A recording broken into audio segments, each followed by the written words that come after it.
কয়েকবার এসে এসে ফিরে গেছি, অনুমতি হয় নাই। এখন দাবার গুটি পাল্টে গেছে, দাবার গুটি পাল্টে গেছে।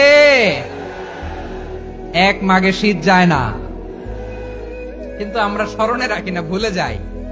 এটাই বড় আফসোস প্রিয় ভাইরা। তো এটা ওয়ার্ম আপ প্রোগ্রাম, এটা ওয়ার্ম আপ উদ্বোধনী প্রোগ্রাম, বিভাগীয় প্রোগ্রাম আমার জানুয়ারি থেকে শুরু। তো যা যা করছেন আমার সাথে পেকুয়াতে সব কিন্তু বয়ান দিব, ওই জায়গায় সব বলে দিব পেকুয়াবাসী কি করছে। আমি তো ভাবছি পেকুয়ার জেন জি, জেনারেশন জি আমাকে এমন ভাবে রিসিভ করবে, আমার কোনো ব্যাগ পেতে হবে না, কষ্ট পেতে হবে না। আমাকে স্মার্টলি তারা স্টেজে রিসিভ করবে, স্মার্টলি তারা সেফ এন্ট্রি সেফ এক্সিট দিবে। তো বাস্তবে তো উল্টা, একেবারে উল্টা। আমি জানি জায়গা নাই, ওই যে দেখছেন উত্তর রেডি আছে। আমি জানি যে ধারণ ক্ষমতার